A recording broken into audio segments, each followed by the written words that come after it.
ہوا یہ بات اصل میں پیش اس لیے آئی، ایک جماعت جا رہی تھی ایک ملک میں، ایک جماعت جا رہی تھی ایک ملک میں، جماعت کے جانے کے وقت ایک صاحب اور آئے کہ جی مجھے بھی جماعت میں جوڑ دیا۔ بھائی تم پہلے سے کہاں تھے؟ اس ساتھی نے کہا کہ نہیں بھائی یہ تو اصل میں بہت اچھی انگریزی جانتے ہیں اور بڑے پرانے ساتھی ہیں، فلاں ملک میں انگریزی کی ضرورت ہے، میری بات بہت دھیان سے سننا بھائی،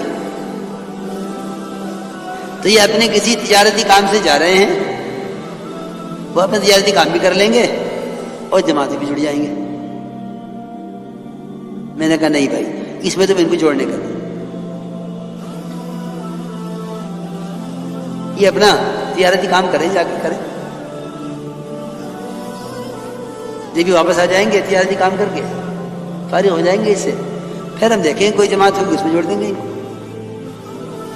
لیکن تجارت اور دعوت دونوں ساتھ چلیں کہ جماعت بھی نکل جاؤں تجارت بھی کر لوں، میں نے کہا یہ تو نہیں ہے۔ تو کہنے لگے کہ اس میں کیا حرج ہے؟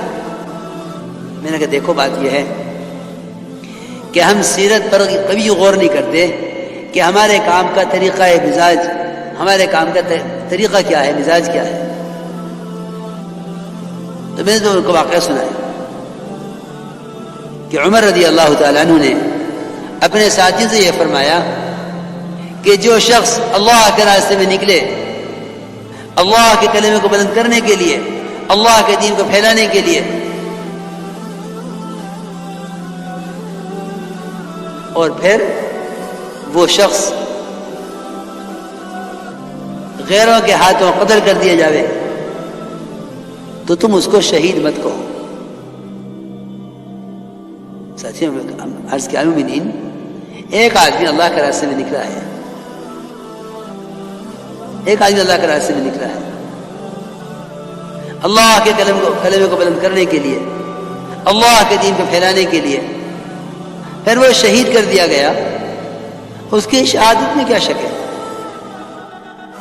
عمر نے فرمایا دیکھو بات یہ ہے کہ یہ نکلا تو تھا بے شک اللہ کے کلمے کو بلند کرنے کے لیے اور دین کو پھیلانے کے لیے، لیکن نکلنے کے زمانے میں، اللہ کے راستے میں نکلنے کے زمانے میں، یہ بات یاد رکھنا، اللہ کے راستے میں نکلنے کے زمانے میں اس نے گزرتے ہوئے ایک چھوٹی سی تجارت کر لی،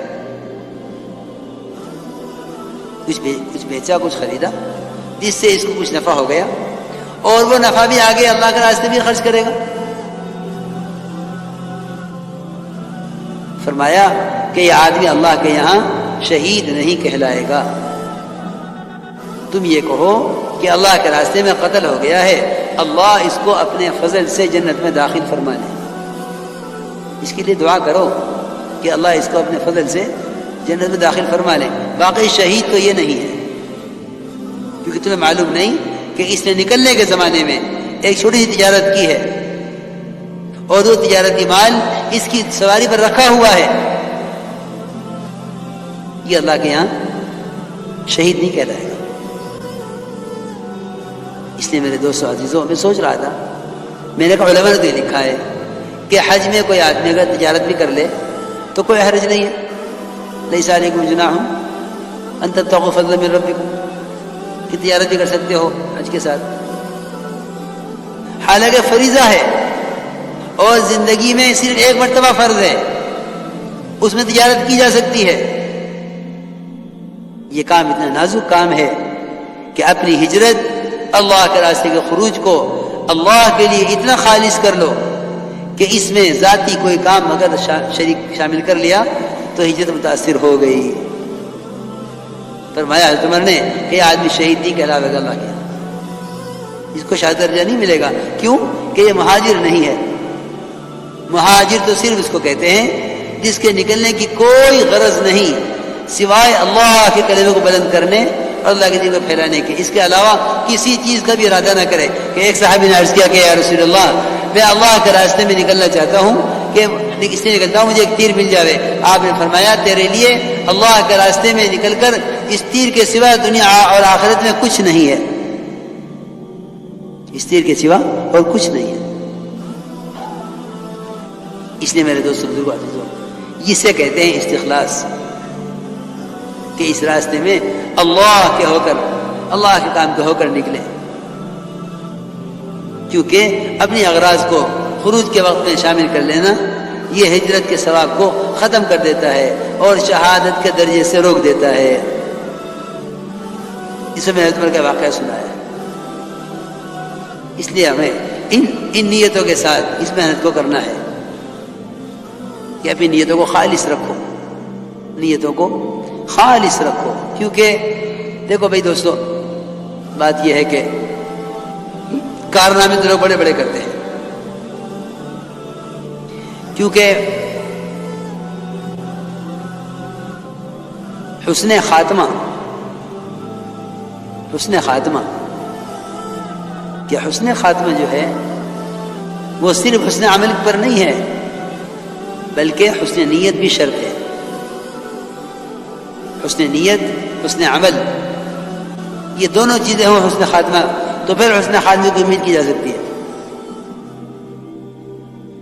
ورنہ یہ بات نہیں ہے کہ ایک آدمی نے بڑا اچھا کام کیا ہے تو اب اس کے اس اچھے عمل کی وجہ سے اس کا خاتمہ جو ہے، اس کا خاتمہ بھی اچھا ہو جائے. دیکھو میری بات دھیان سے سننا بھائی، بڑے بڑے کارنامے لوگ انجام دیتے ہیں، بڑے بڑے کارنامے انجام دیتے ہیں لوگ دنیا میں، زندگی کے یعنی دنیا کے تمام شعبوں میں، حکومت میں، تجارت میں، زراعت میں، دعوت اور تبلیغ میں، جتنے بھی شعبے ہیں لوگ اس میں بڑے بڑے کارنامے انجام دیتے ہیں. وہ کیا ہوتے ہیں کہ جی ہم نے فلاں کام، فلاں کی یہ مدد کی ہے، ہم نے فلاں کام میں یہ کارنامہ انجام دیا ہے.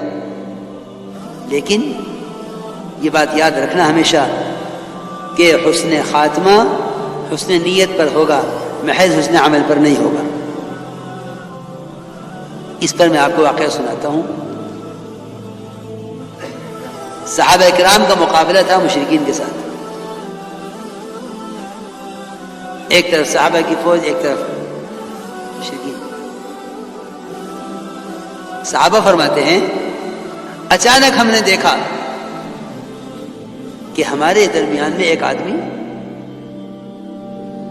اور وہ اتنا زبردست حملہ کرتا تھا مشرکین پر کہ ایک ہی حملے میں اس نے 7-8 مشرکین کو قتل کر دیا. صحابہ فرماتے ہیں ہم حیران ہو گئے کہ یہ آدمی کون ہے. چنانچہ اس آدمی کی وجہ سے، قزمان اس کا نام تھا، قزمان کی وجہ سے صحابہ کو فتح ہو گئی اور مشرکین کو شکست ہو گئی. صحابہ حیران تھے. خیر یہ جنگ کا میدان صاف ہو گیا، مشرکین چلے گئے، بھاگ گئے، فتح صحابہ کو ہو گئی. تو یہ قزمان کے زخم بہت آ گئے تھے تو ایک طرف پڑے ہوئے تھے میدان میں. سارے صحابہ جمع ہو گئے ان پر اور کہنے قزمان تمہارے لیے بڑی خوشخبری ہے، آج تم نے کمال کر دیے، تمہاری وجہ سے ہمیں فتح ہو گئی. قزمان نے کہا مجھے کہیں کی خوشخبری سنا رہے ہو؟ تم میری قوم کے لوگ ہو، تم میری قوم کے لوگ ہو، میں نے اپنی قوم کا ساتھ دیا ہے، خوشخبری تو اس کو سناؤ جس نے اللہ کے لیے کیا ہو. حالانکہ صحابہ کی مدد کی ہے، صحابہ کی مدد اسلام کی مدد. لیکن قزمان نے صاف کہہ دیا کہ میں نے تو، تم میری قوم کے لوگ ہو اس لیے میں نے تمہاری مدد کی ہے.